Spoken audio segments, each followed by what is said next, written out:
10 വർഷമായി കേരളത്തിൽ ഭരിച്ചുകൊണ്ടിരിക്കുന്ന ഇടതുപക്ഷ ജനാധിപത്യ മുന്നണി ഈ നാടിനെ സമ്മാനിച്ച വികസനത്തിന്റെയും ക്ഷേമ പ്രവർത്തനങ്ങളുടെയും കണക്ക് എണ്ണിയാൽ തീരാത്തതാണ്, എണ്ണിയാൽ ഒടുങ്ങാത്തതാണ്. ആ വലിയ ചരിത്രത്തെ നിഷ്കാസനം ചെയ്യാൻ കേരളത്തിൽ ബോധപൂർവം തയ്യാറെടുത്ത പണക്കൊഴുപ്പിന്റെ, മതത്തിന്റെ, ജാതിയുടെ കണക്കുകൾ രേഖപ്പെടുത്തി മാധ്യമ പിന്തുണയോടെ രംഗപ്രവേശം ചെയ്ത ഒരു സംഘം വിമോചന സമരത്തിൽ എന്ന പോലെ ഈ കമ്മ്യൂണിസ്റ്റ് രാശി ഇല്ലായ്മ ചെയ്യാൻ നടത്തിയ ദീർഘമായ പരിശ്രമങ്ങൾ ഒരു പൊതുധാരയിൽ താൽക്കാലികമായ വിജയമുണ്ടായി. താൽക്കാലികമെന്ന് നിസ്സാരവൽക്കരിക്കാനല്ല ഇടതുപക്ഷം ശ്രമിക്കുന്നത്. വളരെ ഗൗരവത്തോടെ ഈ പരാജയത്തിന്റെ അളവ് നോക്കിയും ആഴത്തിൽ പരിശോധിച്ചും തിരിച്ചറിഞ്ഞും മാറ്റേണ്ടത് മാറ്റിയും ഉൾക്കൊള്ളേണ്ടത് ഉൾക്കൊണ്ടും ഈ നാട്ടിലെ ജനങ്ങളുടെ ഇടതുപക്ഷ പ്രസ്ഥാനം കൂടുതൽ കരുത്തോടെ കേരളത്തിന്റെ പൊതുപ്രവർത്തന രംഗത്ത് ആധികാരികമായി തന്നെ നിലനിൽക്കും. ഭീതിയോടെ പേടിച്ചൊളിക്കലല്ല, കേരളത്തിന് ഈ അവകാശങ്ങളുടെ എല്ലാ സമ്പാദനത്തിനും വേണ്ടി ചോര കൊടുത്ത മനുഷ്യരുടെ സ്വപ്നങ്ങളുടെ നടുവിലാണ് നാം ഈ കൊടിയുമായി മുന്നോട്ട് നടക്കുന്നത്. അതുകൊണ്ട് നമ്മുടെ ഉത്തരവാദിത്തങ്ങൾ ഈ കാലത്തിൽ വർദ്ധിക്കുകയാണ്.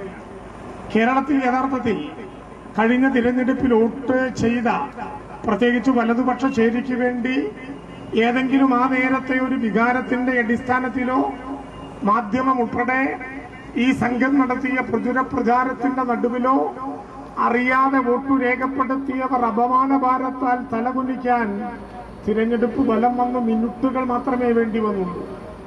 എത്ര ജനാധിപത്യ കേരളം ഇത്ര ലജ്ജയോടെ തലതാഴ്ത്തിയ ഒരു ചരിത്രം 57 മുതൽ ഇതുവരെ കേരളത്തിലുണ്ടായിട്ടുണ്ടോ? പെട്ടി ഓട്ടോറിക്ഷയുടെ പുറത്തു കയറി നിന്നൊരാൾ പെട്രോൾ തലക്കൊഴിച്ച് തീപ്പെട്ടി കൊള്ളി കാണിച്ച് ഞാൻ എന്റെ നേതാവിനെ മുഖ്യമന്ത്രിയാക്കിയില്ലെങ്കിൽ ആത്മാഹൂതിക്ക് വിധേയമാകുമെന്ന് ജനാധിപത്യ കേരളത്തെ ഭീഷണിപ്പെടുത്തുന്നു. അങ്ങനെ ഭീഷണിപ്പെടുത്ത വേണ്ട ഒന്നാണോ ജനാധിപത്യ കേരളം? കോൺഗ്രസിന് കൃത്യമായ ഭൂരിപക്ഷമുണ്ട്, 63 സീറ്റിന്റെ, 102 സീറ്റിന്റെ ഐക്യ ജനാധിപത്യ മുന്നണിയുടെ കരുത്തുമുണ്ട്. ആരെയും അവർക്ക് തീരുമാനിക്കാം. പക്ഷേ ജനാധിപത്യ കേരളത്തിൽ ഇതുവരെ കാണാത്ത വില കുറഞ്ഞ നാടകങ്ങളുടെ വേദിയായി കേരളം മുതൽ ഡൽഹി വരെ മാറുന്നത് ജനാധിപത്യ ചരിത്രത്തിൽ അപമാനമാണ്. പനമ്പള്ളിയുടെയും ആർ ശങ്കറിന്റെയും അച്ചാമ്മ ചെറിയാന്റെയും ഒക്കെ പാരമ്പര്യമുള്ള ഒരു രാഷ്ട്രീയ പ്രസ്ഥാനം. തുടക്കത്തിലെ അഭിപ്രായ വ്യത്യാസങ്ങൾ രേഖപ്പെടുത്തലല്ല, പക്ഷേ ഇത് ജനാധിപത്യ കേരളത്തിന് അപമാനകരമായ ഒരു അധ്യായത്തെ കുറിക്കലാണ്. പ്രിയപ്പെട്ടവരെ, ചില ചരിത്രം ഇതിനിടയിൽ നമുക്കുണ്ടായി.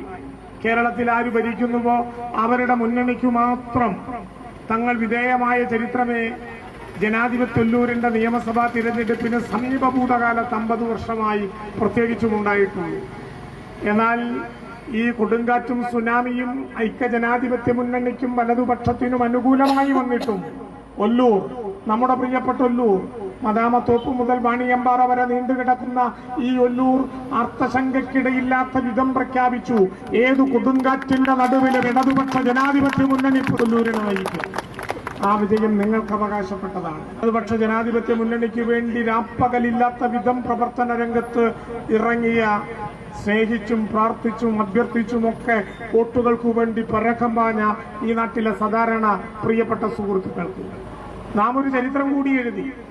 57 മുതൽ ഇതുപര്യന്തമുള്ള കേരളത്തിലെ ഒല്ലൂരിലെ നിയമസഭാ തെരഞ്ഞെടുപ്പുകൾ എടുത്തു പരിശോധിച്ചാൽ 3 തവണകൾ തുടർച്ചയായി ഒരു മുന്നണിയെ, ഒരാളെ MLA ആയി ഒല്ലൂർ തെരഞ്ഞെടുക്കുന്നത് ഇതാദ്യമാണ്.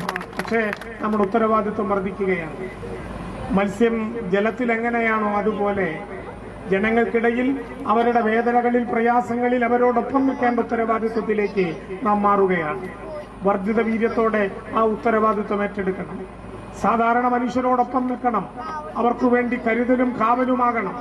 അവരെ ചേർത്തു പിടിച്ച് അവരുടെ പ്രതിസന്ധികളെ മറികടക്കാൻ മോതിര വിരലിൽ പിടിച്ച് അവരോടൊപ്പം നിൽക്കാനുള്ള രാഷ്ട്രീയ ഉത്തരവാദിത്വം ഇന്ന് നമ്മുടെ പ്രവർത്തകർക്കുണ്ട്. പ്രിയപ്പെട്ടവരെ, ഞാൻ പൂർണ്ണമായും നിങ്ങളോടൊപ്പം ഉണ്ടാകും.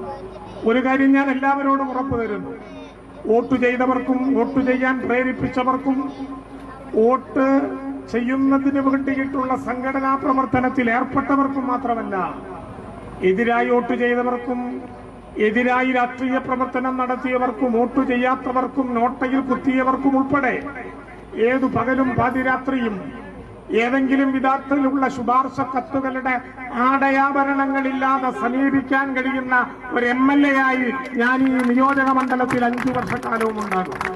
എല്ലാവർക്കും ഏതു പ്രതിസന്ധിയിലും സമീപിക്കാൻ കഴിയുന്ന ഒരാളായി.